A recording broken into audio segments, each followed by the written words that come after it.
Hello friends, welcome back to my channel. ഇന്ന് നമുക്ക് potato വ്രാപ്പ് എങ്ങനെയാണ് തയ്യാറാക്കുന്നത് എന്ന് നോക്കാം. ഈ ഒരു റെസിപ്പി നമുക്ക് ബ്രേക്ക്ഫാസ്റ്റ് ആയോ ഈവനിങ് സ്നാക്കായോ സെർവ് ചെയ്യാം. വളരെ ടേസ്റ്റി ആയിട്ടുള്ള നല്ലൊരു റെസിപ്പിയാണിത്. ഇതുവരെയും ഈ ചാനൽ സബ്സ്ക്രൈബ് ചെയ്യാത്ത കൂട്ടുകാരുണ്ടെങ്കിൽ വേഗം തന്നെ സബ്സ്ക്രൈബ് ചെയ്തോളൂ. സബ്സ്ക്രൈബ് ചെയ്യുമ്പോൾ നിങ്ങൾക്ക് കൂടെ ഒരു ബെല്ലൈക്കൺ വരും. അതുകൂടി ഒന്ന് ക്ലിക്ക് ചെയ്ത് വെച്ചാൽ ഞാൻ വീഡിയോസൊക്കെ അപ്ലോഡ് ചെയ്യുന്ന സമയത്ത് നിങ്ങൾക്കത് മിസ് ചെയ്യാതെ കാണാൻ പറ്റും. So let's start. അപ്പോൾ നമുക്ക് നമ്മുടെ പൊട്ടാറ്റോ വ്രാപ്പ് ഉണ്ടാക്കാൻ തുടങ്ങാം. ഞാനിവിടെ അടുപ്പിലോട്ടൊരു പാൻ വെച്ച് കൊടുത്തിട്ടുണ്ട്. ഇനി ഇതിലേക്ക് ഒരു 2-3 ടേബിൾ സ്പൂൺ ഓയിൽ ഒഴിച്ച് കൊടുക്കാം. ഓയിൽ നന്നായിട്ടൊന്ന് ചൂടാവട്ടെ. ചൂടാവുമ്പോൾ ഇതിലേക്ക് കുറച്ച് കടുക് കുറച്ച് ചേർത്താൽ മതി, പ്രത്യേക അളവൊന്നുമില്ല. കുറച്ച് കടുക് ഇട്ടിട്ട് ഒന്ന് പൊട്ടിക്കുക. കടുക് നന്നായിട്ടൊന്ന് പൊട്ടി വരുമ്പോൾ ഇതിലേക്ക് 1/2 ടീസ്പൂൺ ജീരകം ഇതിലേക്ക് ഇട്ടിട്ട് അതുകൂടി നന്നായിട്ടൊന്ന് മൂപ്പിച്ച് എടുക്കുക. ഇത് രണ്ടും ഒന്ന് പൊട്ടി വരുമ്പോൾ ഇതിലേക്ക് ഒരു സവാളയാണ് ഞാൻ എടുത്തിട്ടുള്ളത്. സവാള ചെറുതായിട്ട് കൊത്തി എരിഞ്ഞെടുക്കുക. അത് നമുക്കിതിലേക്ക് ഇട്ട് കൊടുക്കാം. എന്നതിന് ശേഷം നന്നായിട്ടൊന്ന് വഴറ്റിയെടുക്കണം. ഇപ്പോൾ നമുക്ക് ഉപ്പൊന്നും ചേർക്കേണ്ട ആവശ്യമൊന്നുമില്ല. നമുക്കിത് നല്ല പോലെ ഒന്ന് മിക്സ് ചെയ്തെടുക്കാം. കുറച്ച് നേരം ഒന്ന് വഴറ്റിയെടുക്കുക. 2-3 മിനിറ്റെങ്കിലും ഒന്ന് വെയിറ്റ് ചെയ്യുക. 2-3 മിനിറ്റ് നമുക്കിതൊന്ന് മൂപ്പിച്ചെടുക്കാം. ശരിക്കും ഈ ഒരു റെസിപ്പി നമുക്ക് ബ്രേക്ക്ഫാസ്റ്റ് ആയിട്ട് സെർവ് ചെയ്യാം. അതുപോലെ തന്നെ ഈവനിങ് സ്നാക്കുമായിട്ടും സെർവ് ചെയ്യാം. നമുക്കിഷ്ടമുള്ള രീതിയിൽ സെർവ് ചെയ്യാവുന്നതേ ഉള്ളൂ. വളരെ ഈസിയുമാണ് ഇത് ഉണ്ടാക്കിയെടുക്കാൻ വേണ്ടിയിട്ട്. ഒരുപാട് പാടൊന്നുമില്ല ഇത് ശരിയാക്കി എടുക്കാൻ വേണ്ടിയിട്ട്. ഇടയ്ക്കിടയ്ക്ക് ഇളക്കി കൊടുത്താൽ മതി. നന്നായിട്ടൊന്ന് മൂപ്പിച്ചെടുക്കുക. നന്നായിട്ട് മൂത്ത് വരുമ്പോഴാണ് നമുക്കിതിലേക്ക് ബാക്കിയുള്ള ഇൻഗ്രീഡിയൻസ് ഒക്കെ ചേർത്ത് കൊടുക്കാൻ വേണ്ടിയിട്ട്. ഇപ്പോൾ നമ്മുടെ സവാള നന്നായിട്ടൊന്ന് മൂത്ത് വന്നിട്ടുണ്ട്. ഇനി നമുക്കിതിലേക്ക് ബാക്കി ഇൻഗ്രീഡിയൻസ് ഒക്കെ ഒന്ന് ചേർത്ത് കൊടുക്കാം. അപ്പോൾ ഞാനിവിടെ എടുത്തിരിക്കുന്നത് വെളുത്തുള്ളി ഞാൻ ഒരു 2 എണ്ണമാണ് എടുത്തത്. 2 എണ്ണം ചെറുതായിട്ട് ഇതുപോലെ ചതച്ച് എടുക്കുക. അതുപോലെ തന്നെയാണ് ഇഞ്ചി, വളരെ കുറച്ച് മതി, ഒരു ചെറിയ കഷ്ണം ഇഞ്ചി എടുക്കുക. അതും ഒന്ന് ചതച്ചിട്ട് ഇതിലേക്ക് ചേർക്കുക. ഒരുപാട് ചേർക്കരുത് കേട്ടോ. അതുപോലെ തന്നെ 2 പച്ചമുളക് ഞാൻ ചെറുതായിട്ട് ചോപ്പ് ചെയ്ത് വെച്ചിട്ടുണ്ട്.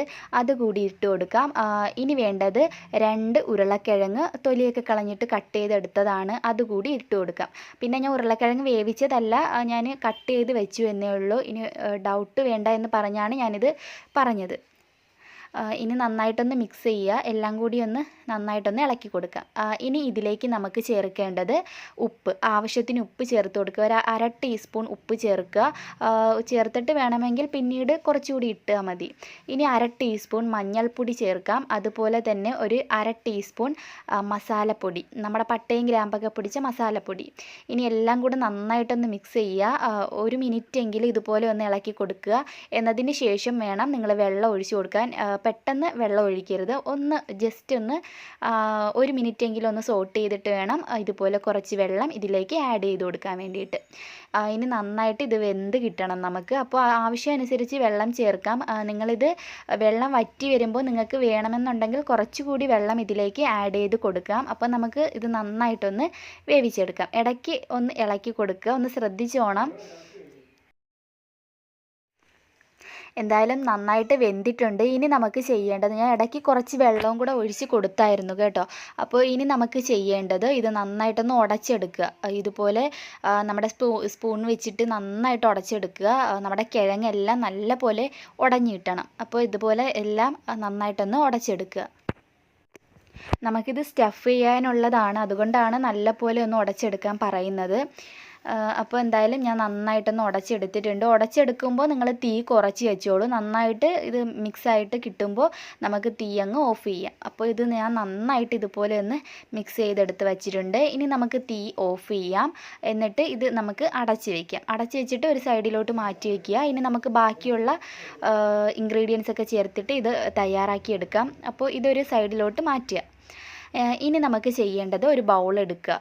ഒരു ക്ലീൻ ബൗൾ എടുക്കുക. ഇനി ഇതിലേക്ക് 1 കപ്പ് മൈദ ചേർത്ത് കൊടുക്കാം. ആവശ്യമനുസരിച്ച് ഇതിലേക്ക് ഉപ്പ് ഇട്ട് കൊടുക്കുക. പിന്നെ നിങ്ങൾക്ക് മൈദയ്ക്ക് പകരം തീർച്ചയായും ഗോതമ്പ് മാവ് ഉപയോഗിക്കാം. ഒരു കുഴപ്പവുമില്ല, ഇഷ്ടമുള്ളത് ഉപയോഗിക്കാം. ഇനി ആവശ്യത്തിന് വെള്ളം ഒഴിച്ചിട്ട് നന്നായിട്ടൊന്ന് മിക്സ് ചെയ്തെടുക്കുക. നമ്മൾ സാധാരണ ദോശയൊക്കെ ചുടാറില്ലേ, മൈദ ദോശയൊക്കെ ചെയ്യുന്ന പോലെ തന്നെയാണ്. പിന്നെ കട്ടി പാടില്ല, ഓവറായിട്ട് കട്ടിയാവരുത്. കുറച്ച് ലൂസായിരിക്കണം ഈ ഒരു റെസിപ്പിക്ക്. അപ്പോൾ ഓവർ കട്ടിയാവരുത്, കുറച്ച് ലൂസാവണം. എന്നാലും ഓവർ ലൂസായി പോയാൽ ഇത് ശരിയായി വരത്തില്ല. എന്നാൽ ഓവറായിട്ട് കട്ടിയാവരുത്. നന്നായിട്ട് മിക്സ് ചെയ്തിട്ട് കുറച്ചുകൂടി വെള്ളം ആവശ്യമനുസരിച്ച് ചേർക്കുക. ഒരുപാട് തിക്കായിട്ടുള്ളൊരു ബാറ്ററല്ല, കുറച്ച് ലൂസായിട്ടുള്ളൊരു ബാറ്ററാണ് നമുക്ക് വേണ്ടത്. എന്നാലും ഒരുപാട് അങ്ങ് ലൂസാവരുത്, ഇത് ശരിയായിട്ട് വരത്തില്ല. അപ്പം ഞാൻ നന്നായിട്ട് എല്ലാം കൂടെ മിക്സ് ആക്കിയിട്ടുണ്ട്. ഇനി നിങ്ങൾക്ക് ടേസ്റ്റ് ചെയ്ത് നോക്കുക, ഉപ്പ് വേണം എന്നുണ്ടെങ്കിൽ കുറച്ചുകൂടി ചേർത്ത് കൊടുക്കാം. ഇനി നമുക്ക് ഇത് ചെയ്യാം. ഞാൻ അടുപ്പിലോട്ടൊരു പാൻ വെച്ചിട്ടുണ്ട്. ഇതിലേക്ക് ഞാൻ കുറച്ച് ഓയിൽ സ്പ്രെഡ് ചെയ്ത് കൊടുത്തിട്ടുണ്ട്. ഓയിൽ തേച്ചാലേ പെട്ടെന്ന് ഇളവി വരത്തുള്ളൂ, അറിയാലോ.